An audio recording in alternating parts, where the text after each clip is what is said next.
বাঙালি খানায় সবাইকে স্বাগত জানাই। আজকে আমি এখানে রান্না করব শীষ পালং। খেতে কিন্তু অসম্ভব ভালো হয়েছিল। তবে পালং শাক থাকতে থাকতে কিন্তু আপনারা একদিন এমনভাবে রান্না করে নেবেন। দুটো মশলা দিয়ে কিভাবে রান্না করলাম আমি এখানে শীষ পালং, চলুন সেটা একবার দেখে নেওয়া যাক ভিডিওর মাধ্যমে। আশা করছি আজকের ভিডিওটি ভালো লাগবে। সকল বন্ধুদের কাছে অনুরোধ করছি সম্পূর্ণ ভিডিওটি দেখার।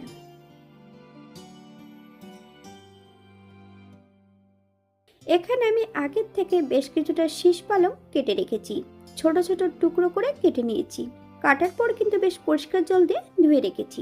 সম্পূর্ণ শাকগুলোর কিন্তু জলটা ছড়িয়ে নিয়েছি। এখানে আমি পাঁচমিশালি সবজি আগের থেকে কেটে রেখেছি, আমার মতন করে কেটে নিয়েছি। আপনারা আপনাদের পছন্দ মতন সবজিগুলো কেটে নিতে পারেন। একটা কড়াইতে বেশ কিছুটা সরষের তেল অ্যাড করেছি, ফোড়নে রেখেছি পাঁচফোড়ন।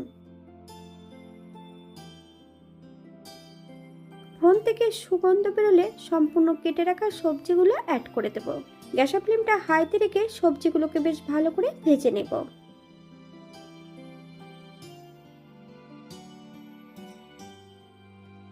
বাঙালি রান্না ঘরোয়া উপকরণ দিয়ে। আপনাদের যদি রান্নাগুলো পছন্দ হয় তাহলে চ্যানেলটি সাবস্ক্রাইব করে দিয়ে পাশে থাকবেন। পাশে থাকা বেলটি বাজিয়ে দেবেন, নইলে নিত্য নতুন রান্নার নোটিফিকেশন পাবেন না।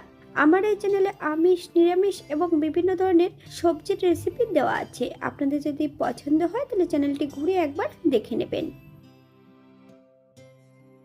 তবে এই সবজিটা ভাজার সময় কিন্তু লবণ অ্যাড করব না, তাহলে সবজি থেকে নিজস্ব জলটা ছেড়ে দিলে তাহলে সবজিগুলো কিন্তু সেদ্ধ হয়ে যাবে, তখন আর ভাজা হবে না।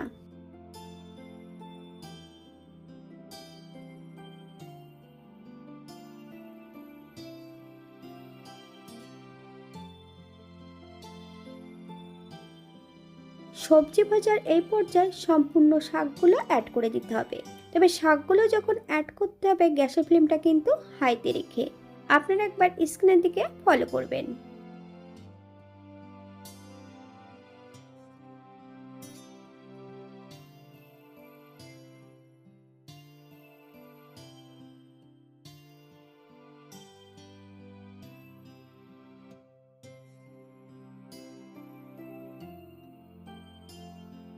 বেশ কিছুটা কাঁচা লঙ্কা ফালি দিয়ে অ্যাড করেছি। সম্পূর্ণ বেগুনগুলো অ্যাড করে দেব।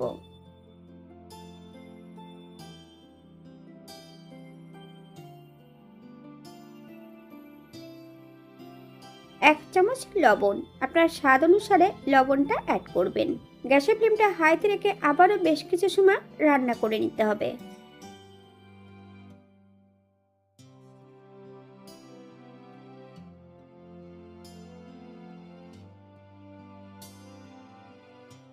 এই পর্যায়ে গ্যাসের ফ্লেমটা মিডিয়ামে রেখে 7 থেকে 8 মিনিটের মতন ঢাকা দিয়ে রেখে দেব। তবে শুধু ঢাকা দিয়ে রেখে দিলে হবে না, ঢাকা খুলে কিন্তু মাঝে মাঝে নেড়ে চেড়ে দিতে হবে, নইলে কড়াইয়ের নিচটাতে লেগে যেতে পারে। অপর দিক থেকে একটা মিক্সার বোলের মধ্যে বেশ কিছুটা গোটা মশলা নিয়ে নিয়েছি। 1 ইঞ্চি মতন আদা বেশ ছোট ছোট টুকরো করে কেটে নিয়েছি। 1 চামচ কালো সর্ষে আর 1 চামচ সাদা জিরে সামান্য একটু জল দিয়ে বেশ একটা মিহি পেস্ট করে নিতে হবে।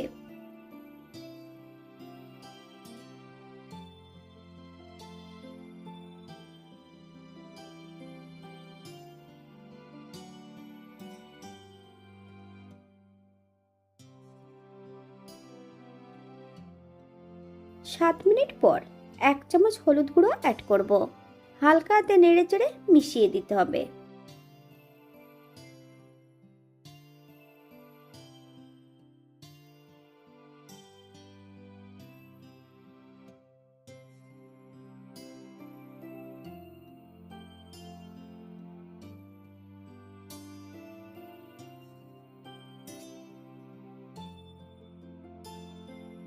আমি এখানে স্বাদের জন্য 1 চামচ চিনি অ্যাড করেছি। আপনারা যদি পছন্দ করেন তাহলে পরিমাণে বাড়িয়ে দিতে পারেন।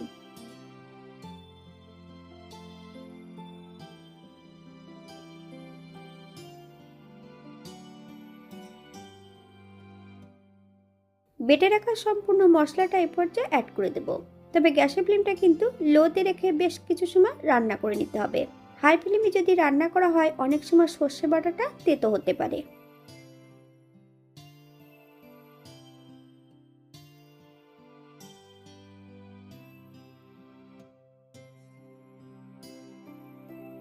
অপর দিক থেকে একটা কড়াইতে বেশ কিছুটা সরষের তেল অ্যাড করেছি।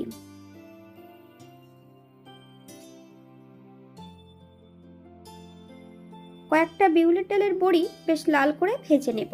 আপনারা একবার স্ক্রিনের দিকে ফলো করবেন।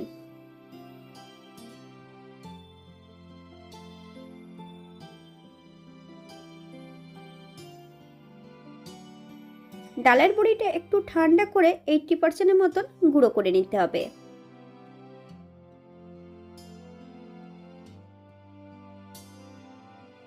সম্পূর্ণ ডালের বড়িটা অ্যাড করে দেব। গ্যাসের ফ্লেমটা মিডিয়ামে রেখে বেশ কিছু সময় নেড়েচেড়ে মিশিয়ে নেব। আপনারা যদি ঘি পছন্দ করেন তাহলে অ্যাড করতে পারেন।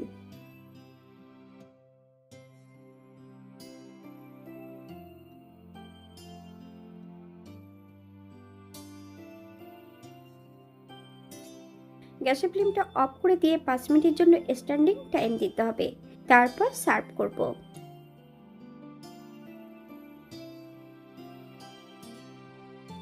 এটা দেখতে যেমন ভারী সুন্দর হয়েছিল, এটা গরম ভাতে খেতে কিন্তু অসম্ভব ভালো হয়েছিল। আপনারা বাড়িতে একবার একই পদ্ধতিতে বানিয়ে নেবেন। আমি এখানে যে উপকরণগুলো অ্যাড করেছি আপনারা এর থেকে কম বেশি করে নিতে পারেন।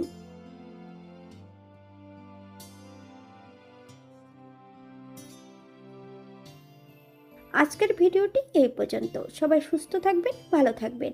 অন্যদিন নতুন রেসিপি নিয়ে আপনাদের সামনে আবার আমি হাজির হব।